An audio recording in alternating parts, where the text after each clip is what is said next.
महाराष्ट्राच्या प्रशासनात एक नाव असं आहे जे ऐकताच अनेकांच्या कपाळावर आट्या पडतात, तर सामान्य माणसाच्या मनात आशेचा किरण जागा होतो.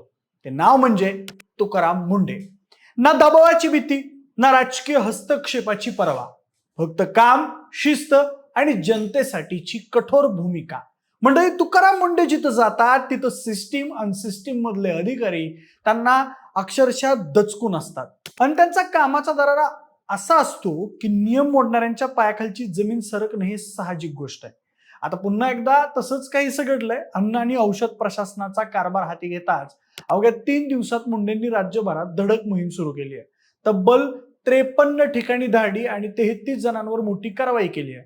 भेसळखोर, बनावट औषधांचा काळा बाजार करणारे आणि जनतेच्या जीवाशी खेळणाऱ्यांविरोधात मुंडेंनी थेट रणशिंग फुंकलाय.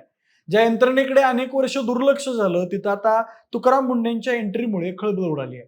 पण नेमकी ही कारवाई कुठं झाली, कोण आहेत या रडारवर आलेल्या व्यक्ती आणि तुकाराम मुंढे यांच्या ऍक्शन मोडची राज्यभर इतकी चर्चा का होतीये, हे सगळंच आपण या व्हिडिओच्या माध्यमातून जाणून घेणार आहोत.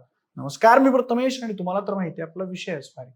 मंडळी, तुकाराम मुंढे हे नाव आपल्या सगळ्यांच्या परिचयाचं. त्याचं कारण म्हणजे त्यांचा करारी बाणा, दबदबा आणि त्यांची कर्तव्यनिष्ठा. त्यांच्या याच कामाच्या निष्ठेमुळं त्यांच्या नेहमी बदल्या होतात, हे आपल्याला माहितीच आहे. IAS अधिकारी म्हणून ओळखल्या जाणाऱ्या तुकाराम मुंढे यांनी इथपर्यंत पोहोचण्यासाठी फार कष्ट घेतलंय. एका सामान्य शेतकरी कुटुंबात जन्मलेल्या तुकाराम मुंढे यांनी फार हाल अपेष्टा सहन करत यशाची उंची गाठली आहे. म्हणजे तुकाराम मुंढे यांचं बालपण गावाकडेच गेलं. ते मूळचे बीड जिल्ह्यातल्या ताडसुंद या गावचे. खरं तर तुकाराम मुंढे यांच्या मोठ्या भावाला IAS व्हायचं होतं, पण आर्थिक परिस्थिती स्टेबल नसल्याने त्यांना ते शक्य नव्हतं. म्हणून त्यांनी ती अपेक्षा तुकाराम मुंढेंकडे व्यक्त केली आणि तिथूनच तुकाराम मुंढे यांच्या संघर्षमयी प्रवासाला सुरुवात झाली. म्हणजे तुकाराम मुंढे मुलाखतीत म्हणतात, माझा हा प्रवास खडतर नक्कीच होता, पण हा प्रवास फोकस आणि नियोजनबद्ध असल्यानं, तसेच माझ्या ध्येयापासून कोणत्याही प्रकारे विचलित न झाल्यानं मी हे पूर्ण करू शकलो.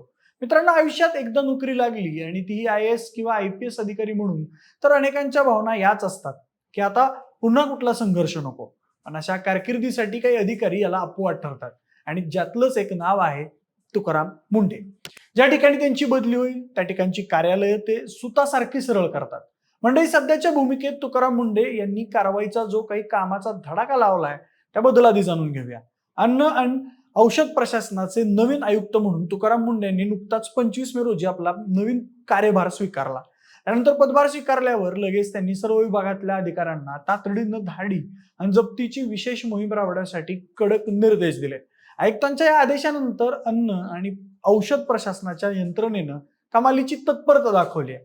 त्यानुसार मुंबई, कोकण, पुणे, नाशिक, अमरावती, नागपूर आणि छत्रपती संभाजीनगर या सर्वच विभागांमध्ये नागरिकांच्या आरोग्याशी खेळ करणाऱ्या भेसळखोरांवर, प्रतिबंधित गुटखा विक्रेत्यांवर, अस्वच्छ अन्न उत्पादकांवर आणि नियमभंग करणाऱ्या आस्थापनांविरोधात धडक कारवाई सुरू करण्यात आली आहे.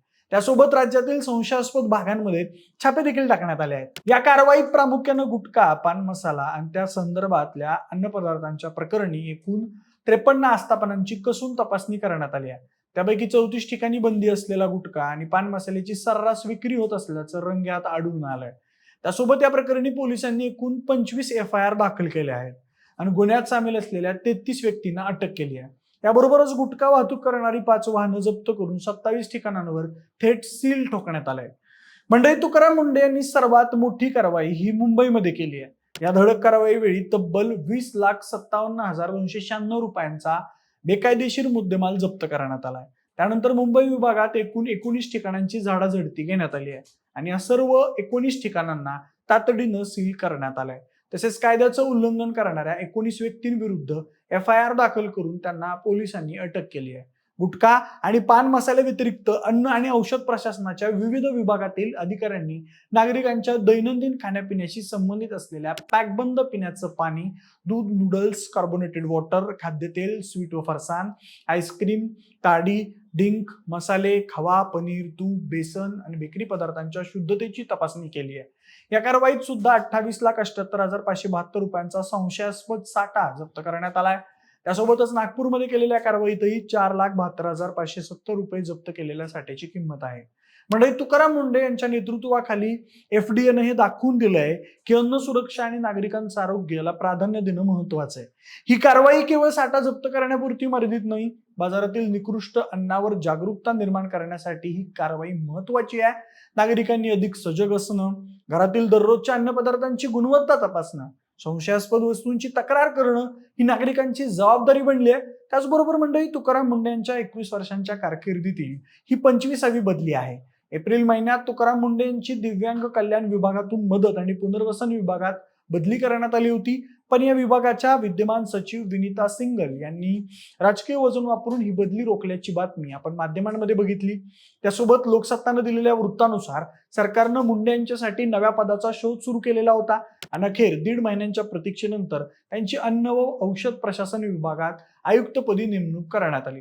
बाकी तुम्हाला तुकाराम मुंढे यांच्या बदलीविषयी आणि त्यांच्या धडक कारवाईविषयी काय वाटतं हे आम्हाला कमेंट्समध्ये नक्की सांगा. सोबतच आपल्या विशेष बारीच्या YouTube चॅनलला सबस्क्राईब करायला अजिबात विसरू नका.